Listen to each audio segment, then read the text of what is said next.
Alemania, 12 de septiembre de 1919.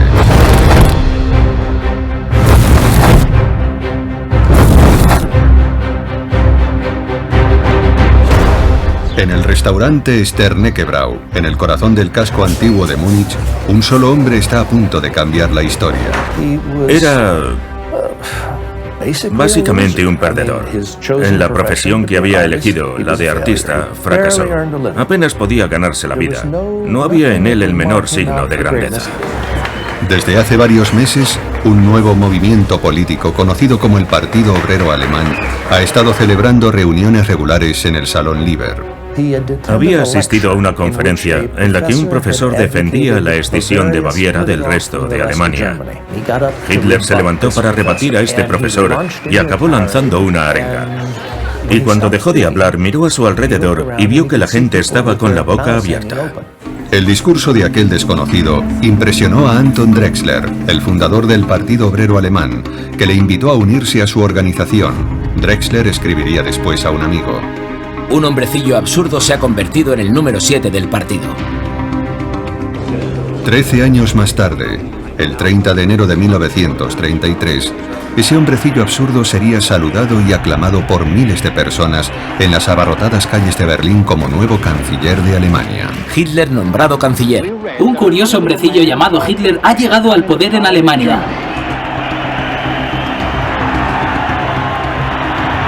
El partido nazi se convirtió en una organización enorme, y cuando vemos las tácticas de propaganda que utilizaban, se hace evidente la cantidad de dinero que necesitaban. La inflación golpea a Alemania. Pero ¿cómo conseguir financiación en una Alemania que estaba arruinada desde el final de la Primera Guerra Mundial? ¿Quién costeó la gigantesca maquinaria de propaganda que ayudó a Hitler a convertirse en una sensación mediática, a recorrer el país en un avión privado e incluso a reclutar su propio ejército? Lo respalda una petición firmada por políticos de extrema derecha, industriales y banqueros. Hay mucha gente poderosa que apoya a Hitler. ¿Estaba siendo manipulado Hitler por los oscuros magnates que estaban sufragando su irresistible ascenso al poder? ¿O era Hitler quien los manipulaba a ellos? Cuando empezaron a decir que era una marioneta de los grandes empresarios, Hitler dijo: vengan y examinen las cuentas del partido nazi y verán que todo nuestro dinero procede de las cuotas de los afiliados. El oro de Hitler. Episodio 1. La financiación del mal.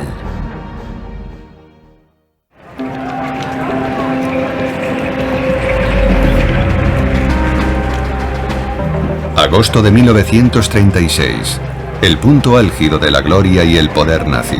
Hitler era el líder supremo de un renacido Reich alemán. Su economía en expansión era admirada y envidiada por líderes de todo el mundo que acudieron en masa a la épica ceremonia de apertura de los Juegos Olímpicos de Berlín. Ni siquiera las victorias de la nueva estrella del atletismo estadounidense impidieron a Hitler lucirse en un escenario mundial.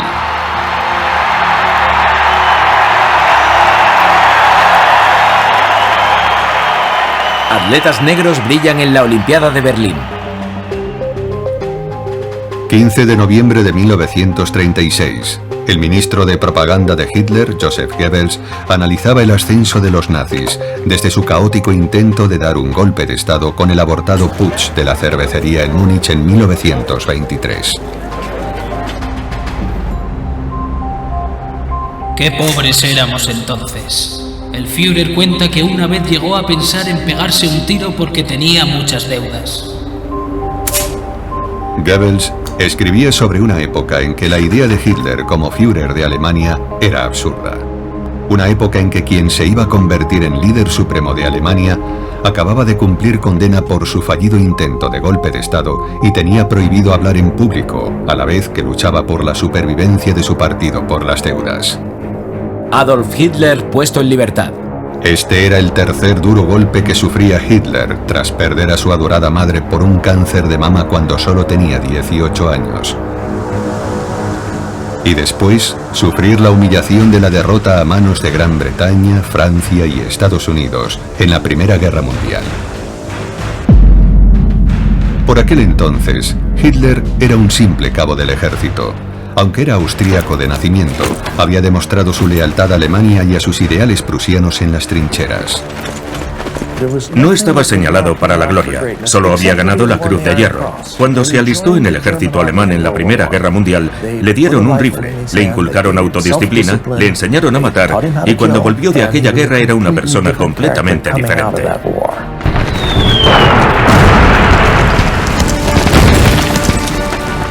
Tras la capitulación de Alemania, el 11 de noviembre de 1918, Hitler temía por su futuro en el ejército donde tenía el reconocimiento que ansiaba. Pero la empobrecida y cada vez más desesperada República de Weimar iba a ser un fértil caldo de cultivo para sus ideas extremistas. Y tenemos esas famosas imágenes de gente llevando carretillas llenas de billetes para comprar una barra de pan y un poco de jamón.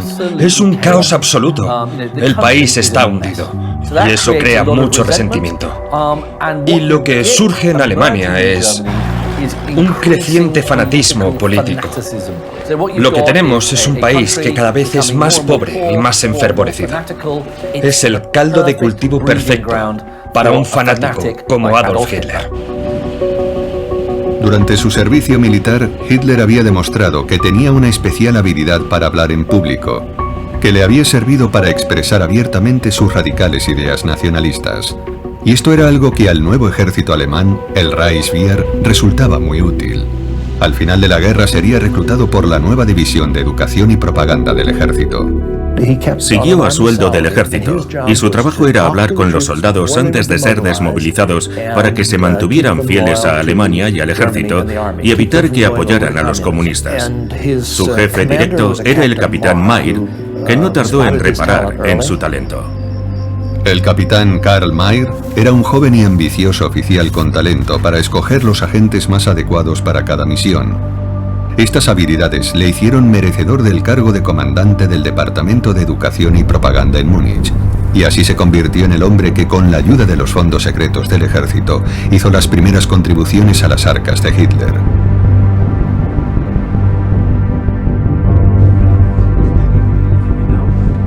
El 28 de junio de 1919, en el Tratado de Versalles en Francia, se estableció que el ejército alemán debía limitarse a 100.000 hombres. Para sortear estas condiciones, los altos mandos crearon una reserva especial de dinero que se ocultó a la Comisión Supervisora Aliada y con la que se financió una división secreta del ejército llamada el Reichswehr Negro.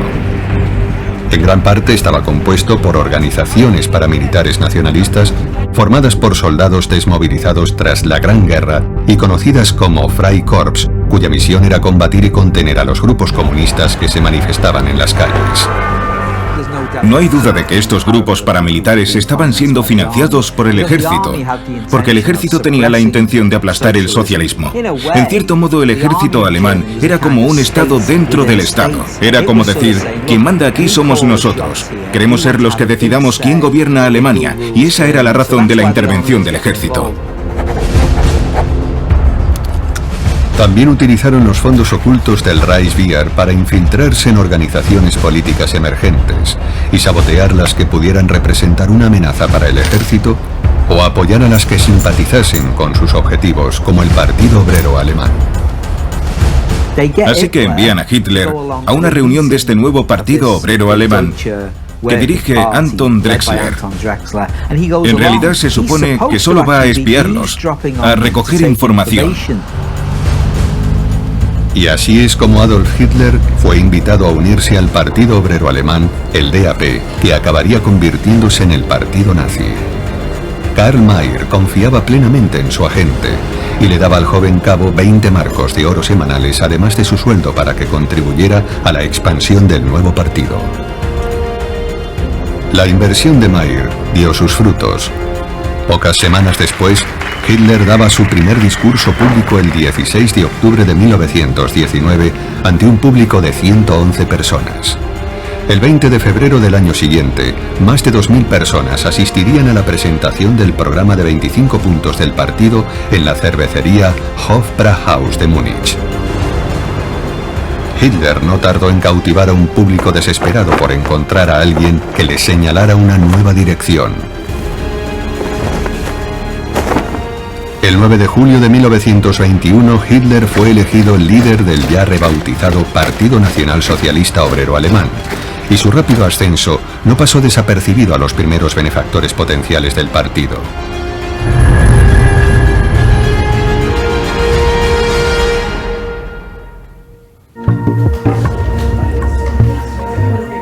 Con su participación en el ascenso del Partido Nacional Socialista Obrero Alemán, el orador estrella Adolf Hitler empezaba a atraer la inesperada atención de ciertos círculos sociales. Hitler ya había conseguido el apoyo de empresarios a nivel local en sus primeros años, pero no se trataba de grandes empresarios, sino de empresas medianas y pequeñas. Entre ellos estaba un editor de Múnich llamado Bruckmann o la heredera del fabricante de pianos Bechstein, que presentó a Hitler a la sociedad muniquesa y además le ayudó económicamente. Luego estaban los que, además de financiar a Hitler personalmente, se convirtieron en recaudadores de fondos para el partido. El primero fue Dietrich Eckart, uno de los miembros fundadores del partido y una figura paterna para Hitler, que presentaría a su protegido en las altas esferas de la sociedad alemana. Además estaba Emil Ganser, el hombre que presentaría a los nazis a la comunidad empresarial de Berlín, organizando conferencias y viajes a Suiza para recaudar fondos. Otro de ellos era Ernest Hans Tegel, que aportó $1000 americanos para evitar la quiebra del periódico del partido y que se convertiría en uno de los confidentes de Hitler. Kurt Ludeka, un turbio dandy que hizo una pequeña fortuna con el juego, se convirtió en el recaudador de fondos internacional y en el hombre que conectaría a los nazis con los fascistas italianos. Y también Max Erwin Subner Reiter, un alemán del Báltico que luchó contra los bolcheviques durante la Guerra Civil Rusa, convirtiéndose en la conexión con los rusos exiliados por toda Europa. Aún así, todo el dinero recaudado era insuficiente para cubrir los crecientes gastos del partido. Cuando hablamos de las influencias sobre Hitler en cuanto a dinero, tenemos que ser claros acerca de las cantidades de dinero que se está aportando. Y en este sentido, estamos hablando de cantidades de dinero minúsculas. Esto ayudó a Hitler a salir adelante. Hitler no tenía trabajo y tampoco estaba cobrando un subsidio de desempleo, por lo cual él también necesitaba dinero. Pronto comenzarían a llegar grandes donaciones, y cuando lo hicieron, fue de una fuente insospechada. Si leemos el New York Times del 20 de diciembre de 1922, ya entonces aparece un artículo que acusa nada menos que al muy rico y famoso industrial estadounidense Henry Ford de estar financiando a los nazis. Entre los más fervientes y prominentes partidarios del partido nazi a principios de la década de 1920 estaba Winifred Wagner, la nuera del famoso compositor Richard Wagner. Durante una gira por Estados Unidos el 31 de enero de 1924, los Wagner fueron invitados a una cena a la casa del famoso fabricante de automóviles Henry Ford. Fairlane, propiedad de Henry Ford. Cuando fue entrevistada por el escritor e historiador James Poole, Frau Wagner confirmaría los rumores. Cuando estaba haciendo mis entrevistas con Frau Wagner, que era la nuera del compositor Richard Wagner, le dije, hay quien piensa que Ford le dio dinero a Hitler. Y ella dijo, oh, claro que sí. Yo le dije, ¿y cómo lo sabe? Y me dijo, porque fui yo quien lo arregló. El dinero fue transportado por un hombre que trabajaba para Ford llamado Boris Brasov. Brasov había sido fiscal en Rusia. Y después de huir de Rusia, consiguió escapar y acabó trabajando para Ford. Así que fue Boris Brasov quien llevó el dinero desde los Estados Unidos a Alemania, donde se lo entregó a Kirill Romanov, que era el pretendiente al trono de Rusia, el cual se lo pasó a Ludendorff, que se lo dio a Hitler. Nunca ha habido pruebas de esto. No hay ningún documento que lo pruebe. Por suerte yo tenía 20 y tantos años cuando entrevisté a Frau Wagner y ella tenía 80. Y un par de años después murió. Así que ella era la última testigo viva de estos hechos. Uno de los participantes en esta transacción secreta que jugó un papel crucial en la ruta del dinero de Hitler fue Erich Ludendorff. El general Ludendorff, un héroe de guerra alemán, se convertiría en un importante enlace entre las organizaciones militaristas de derechas como los nazis y prominentes industriales como el magnate alemán del acero Fritz Thyssen. En 1923 se encuentra con Ludendorff, que ya es una figura de gran peso en el movimiento nazi. Y Ludendorff le dice, vamos, ¿por qué no viene a ver un discurso de Hitler? Y Thyssen, por supuesto, piensa, ¿quién es ese? Nunca he oído hablar de él. Thyssen era extremadamente antisocialista. También era antiparlamentario y tenía grandes esperanzas de que un líder fuerte restaurase a Alemania como una gran potencia política y militar y combatiese a la socialdemocracia, los comunistas y los sindicatos. Seguí su consejo y asistí a varios actos políticos organizados por Hitler. Lo que más me impresionó fue el orden que reinaba en sus reuniones, la disciplina casi militar de sus seguidores.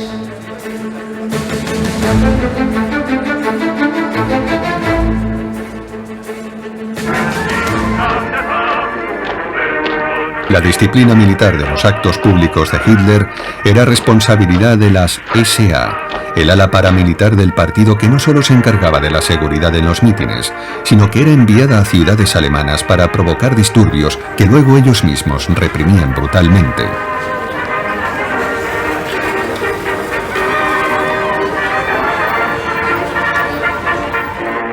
Hay una famosa canción de Elton John que se llama La noche del sábado es buena para pelear. Pero en la Alemania de Weimar todas las noches eran buenas para pelear, porque había peleas todo el tiempo, una violencia tremenda. Fue el nacionalista alemán y hombre de confianza de Hitler, Kurt Lüdecke, quien llevó a aquel grupo de matones nazis al siguiente nivel. Él solo costeó los primeros uniformes, las armas y la logística, y puso a su mando a un viejo camarada de Hitler y uno de los primeros miembros del partido, el capitán Ernst Röhm. Ernst Röhm fue una de las figuras principales del Reichswehr, del ejército. En realidad había sido superior de Hitler y ya pertenecía a aquel partido obrero alemán.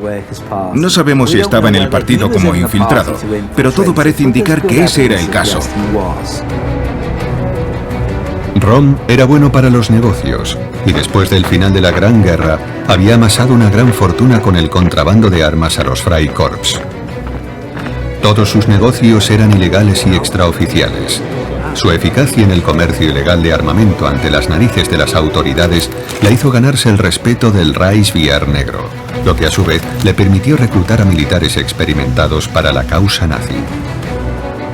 Röhm tenía acceso a las armas y también, por ejemplo, a algo muy importante para que Hitler movilizara a aquellos hombres de una ciudad a otra. Röhm tenía acceso a camiones para transportarlos, así que fue una figura clave desde muy pronto. No hay ninguna evidencia de que el ejército hiciese algún tipo de pagos a Röhm y que él pagase sueldos a las tropas de asalto. Las tropas de asalto pagaban sus cuotas de afiliación al partido nazi y puede que el partido les diese también algo. Quizá unas cervezas o alguna comida. Por entonces el partido no era lo bastante rico como para hacer algo así. El partido nazi no tenía mucho dinero al principio. Con Röhm a bordo y el eje Thyssen-Ludendorff en funcionamiento, tenían ya una red de figuras militares de alto nivel e industriales que podían aportar un flujo constante de dinero y hombres a la causa del partido. Fritz Thyssen en particular estaba dispuesto a apostar fuerte por Hitler y los nazis. Le di unos 100.000 marcos de oro. Esa fue mi primera contribución al Partido Nacional Socialista. Pero esos fondos no se los entregué ni a Hitler ni a Subner-Reiter, sino a Ludendorff, para que los empleara de la mejor forma posible. Pero no examiné los detalles de los planes que elaboraron él y Hitler. Ya he dicho que no deseaba meterme en política. Hitler y Ludendorff tenían un plan genial para poner el dinero de Thyssen a trabajar de inmediato. Se entera de la marcha de Mussolini sobre Roma, de modo que sabe que el fascismo está ascendiendo, y entonces tiene una idea. Van a tomar el gobierno local de Baviera, y a continuación van a marchar sobre Berlín. Envalentonado por la atrevida acción de Mussolini, Hitler salió a las calles de Múnich el 9 de noviembre de 1923 con 3.000 hombres de sus tropas de asalto, respaldado por Ludendorff y otros altos nacionalistas, proclamando un nuevo gobierno del partido nazi en Baviera. A diferencia de Mussolini, no hubo aclamación pública para los nazis, ni se produjo un levantamiento popular en su apoyo, y se envió a la policía armada para aplastar la insurrección. La acción dejó 14 nazis muertos, y Hitler y el resto de la dirección del partido tuvo que huir. Todos serían detenidos y juzgados como conspiradores por intentar derrocar al gobierno. Con Hitler en prisión y los dirigentes nazis caídos, su camino y el de Thyssen tuvieron que separarse, pero no por mucho tiempo.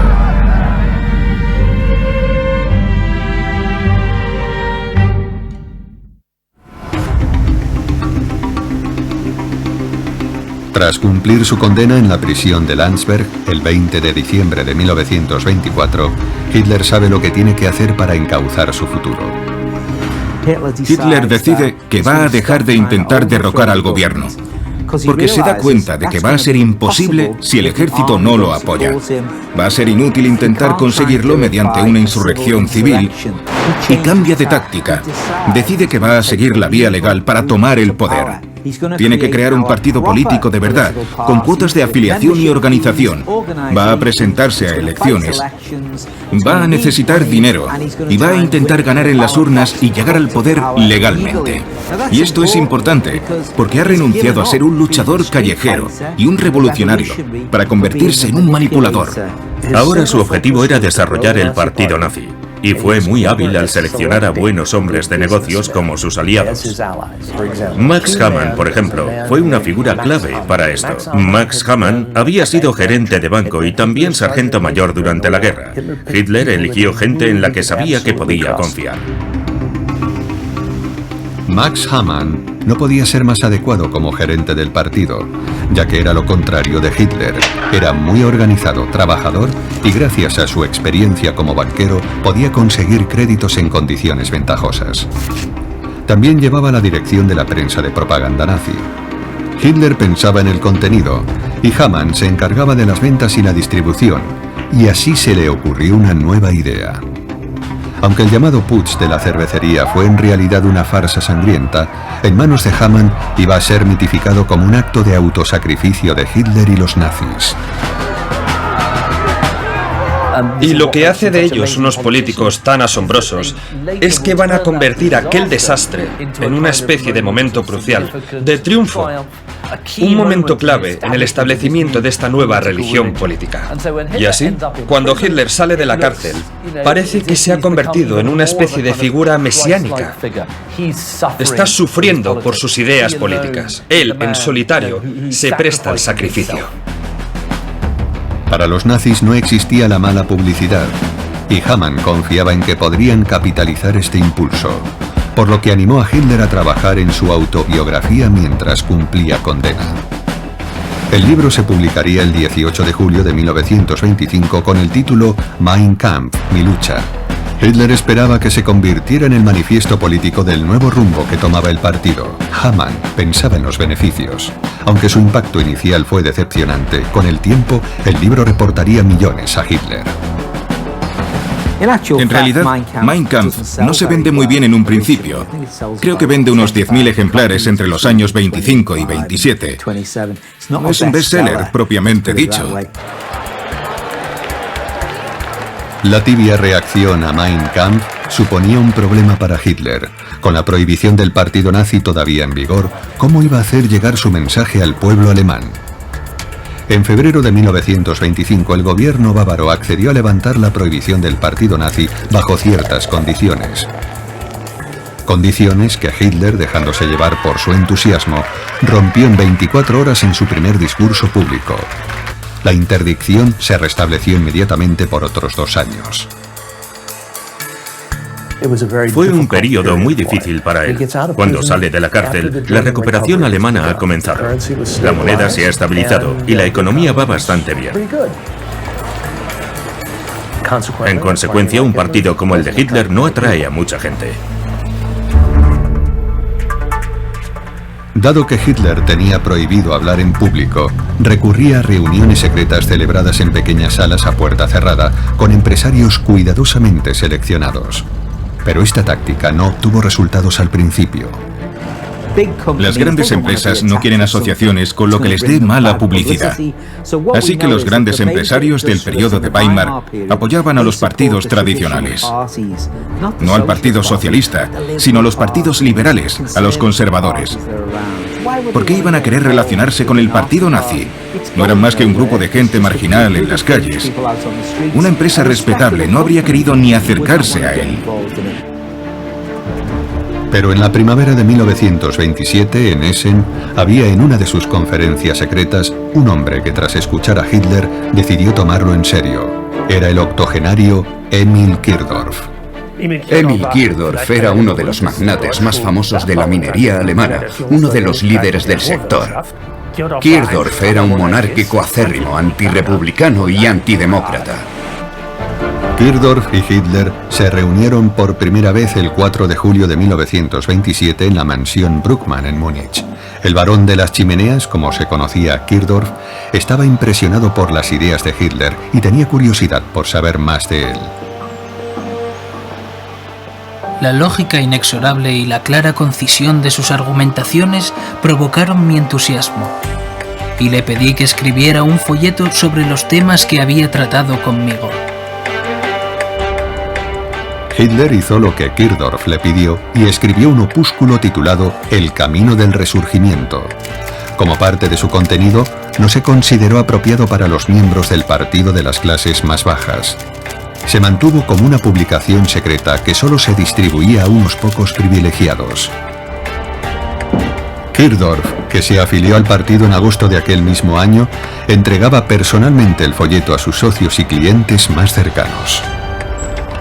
El barón de las chimeneas también presentó a Hitler a sus colegas de confianza en reuniones que se celebraban en su casa. Ahí, Hitler utilizaba sus dotes de persuasión para exponer sus planes para el futuro de Alemania.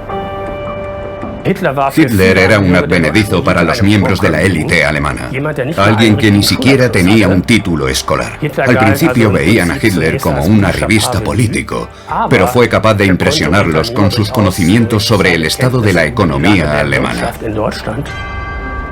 Pero aunque Hitler causó buena impresión, estas reuniones no obtuvieron resultados económicos más allá de las contribuciones de Kirdorf, y él no contribuía solo por su generosidad. Tenía unas intenciones y unos planes muy específicos para el partido.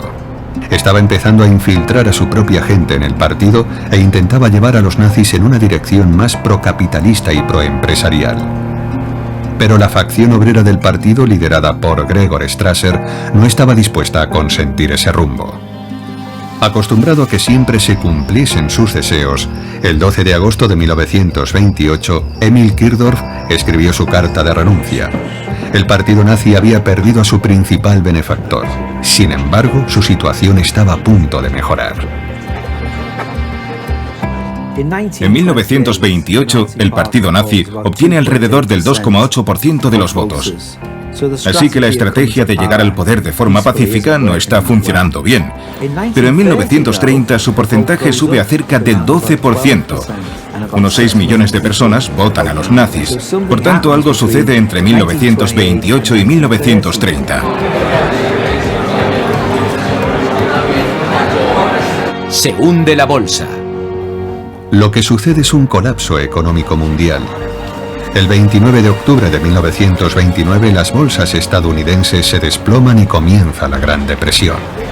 Alemania volvía a estar sumida en una profunda crisis económica, como antes del putsch de la cervecería, cuando los nazis empezaban a hacerse populares.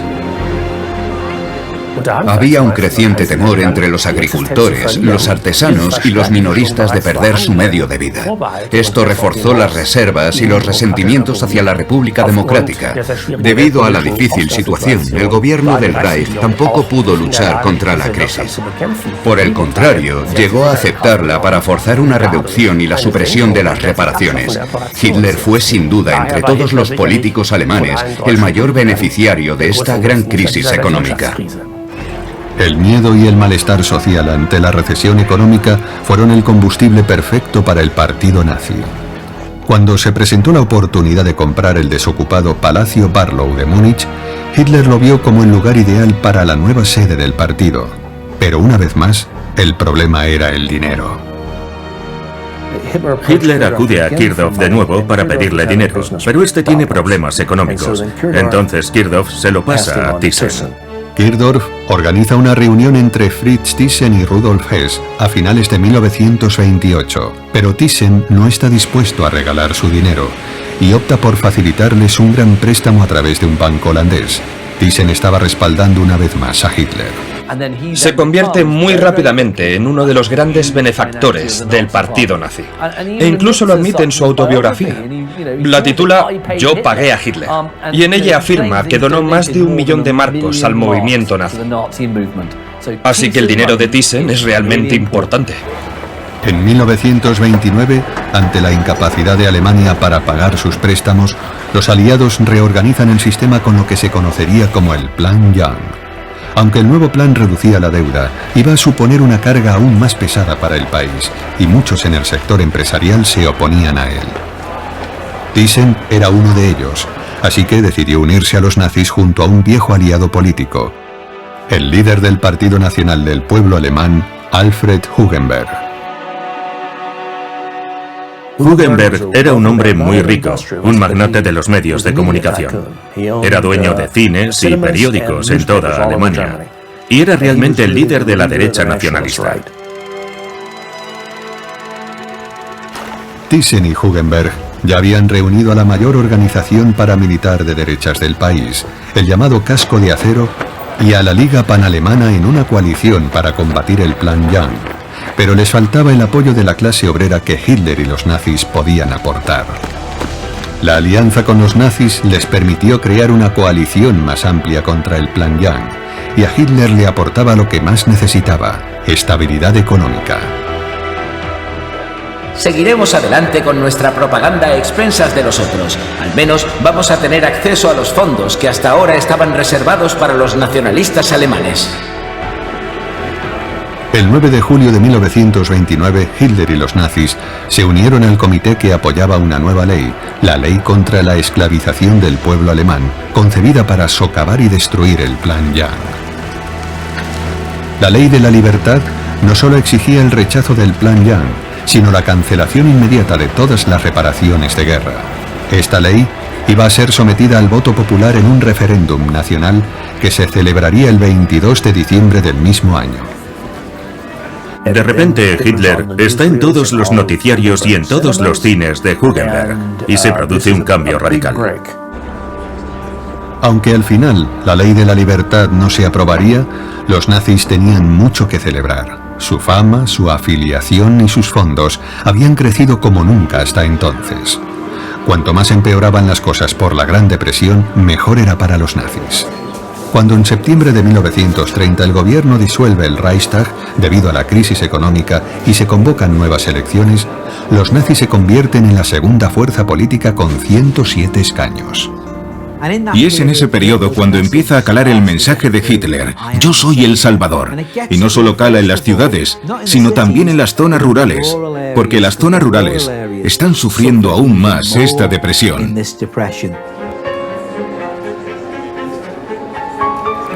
El éxito nazi en las elecciones despertó la curiosidad de una figura prominente que iba a cambiar la política económica de los nazis, el presidente del Reichsbank, Hjalmar Schacht. Al igual que Thyssen y los nacionalistas, Schacht estaba en contra del Plan Young y dimitió como presidente del Reichsbank a finales de 1930 para hacer campaña en contra del plan. Durante un viaje a Estados Unidos, Schacht lee Mein Kampf y comienza a ver a Hitler y la situación de Alemania desde una perspectiva diferente. A partir de 1932, Schacht intentó influir en las convicciones políticas de Hitler como asesor informal y formarlo para que en el futuro fuese un canciller favorable en lo económico y lo financiero. Tras su regreso a Alemania, Schacht asiste a una cena en casa de su amigo, el banquero Emil Georg von Strauss. Entre los invitados se encuentra una figura prominente en el aparato financiero de Hitler, el as de la aviación de la Primera Guerra Mundial convertido en famoso político nacionalista, Hermann Göring.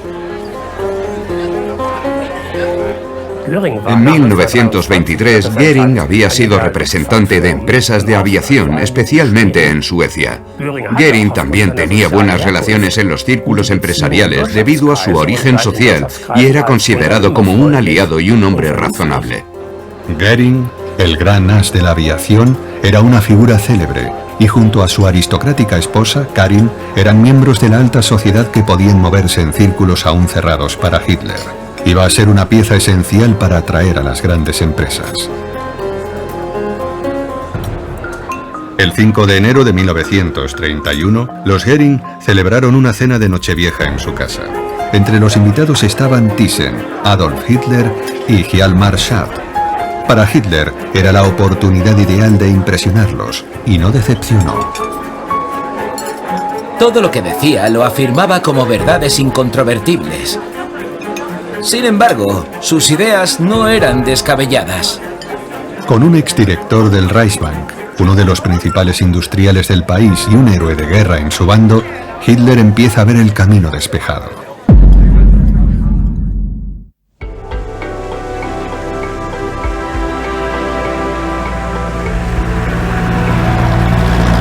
1931 fue el año en el que Hitler intensificó su acercamiento a las grandes empresas.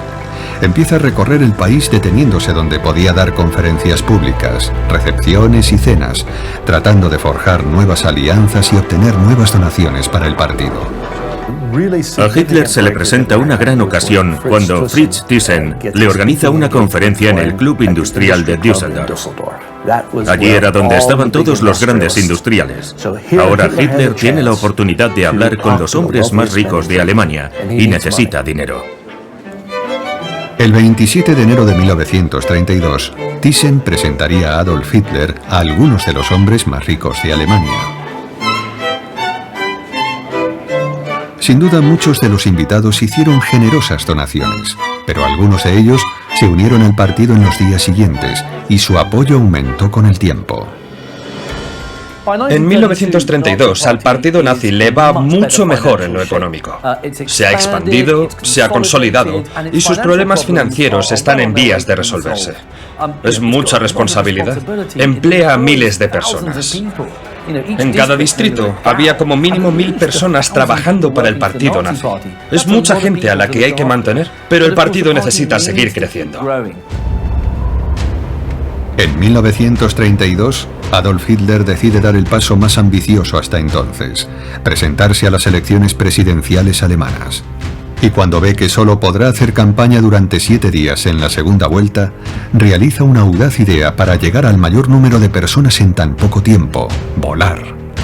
Gracias a los contactos de Goering en la industria, la compañía Lufthansa proporcionó a Hitler un avión para su uso exclusivo que le permitía desplazarse por todo el país a gran velocidad. También tuvo la brillante idea de vender estos vuelos a los medios produciendo una película, Hitler sobre Alemania. Desde este punto de vista, Hitler fue un maestro del marketing cruzado y de la integración de medios. Estos vuelos se financiaron con pequeñas y medianas donaciones al partido, pero en parte se pagaron por sí solos. La explicación es que el partido nazi cobraba entradas en sus actos de campaña y por los discursos de campaña de Hitler cobraban unos 50 Pfennig. Dado que Hitler reunía con frecuencia a decenas de miles de oyentes en sus discursos de campaña, se recaudaba mucho dinero, así que esta campaña electoral pudo financiarse prácticamente sola. A pesar del éxito de la campaña y de la popularidad de Hitler, perdió por un estrecho margen ante el entonces presidente Paul von Hindenburg. Pero la gran inversión nazi daría sus frutos en las siguientes elecciones federales, 3 meses después. En julio de 1932 obtiene el 37% de los votos. Más de 12 millones de personas votan a los nazis. Empiezan a atraer a la clase media de las grandes ciudades, a los funcionarios de alto nivel y también a gente de los estratos más elevados de la sociedad. No porque estén perdiendo sus trabajos, sino porque temen perderlos. Pero a pesar de su aparente éxito, estas elecciones terminarían con un amargo trago para Hitler, cuando el presidente Hindenburg se negó a nombrarlo canciller, optando por el líder del Partido Conservador, Franz von Papen. El coste de ambas campañas electorales había dejado al partido nazi en una situación financiera desesperada, y por si fuera poco, su principal benefactor, Fritz Thyssen, tenía sus propios problemas y había tenido que nacionalizar parte de su imperio para evitar la bancarrota. Ahora los nazis eran el partido más fuerte del Parlamento y no iban a dudar en utilizar su influencia para obtener ventajas políticas y económicas.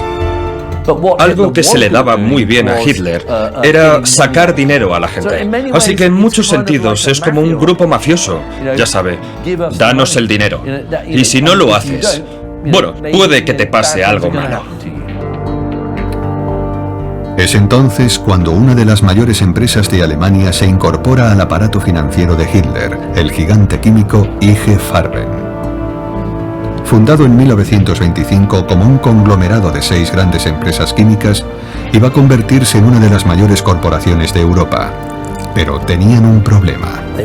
Fabricaban un colorante alimentario llamado amarillo mantequilla, que se añadía a la manteca en gran parte de Europa. Y descubrieron que los trabajadores que manipulaban este colorante contraían cáncer con mayor proporción que el público en general.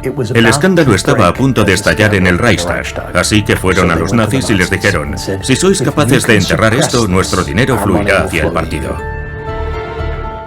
Y así comenzó la más infame colaboración de las grandes empresas con los nazis durante el Tercer Reich y la Segunda Guerra Mundial.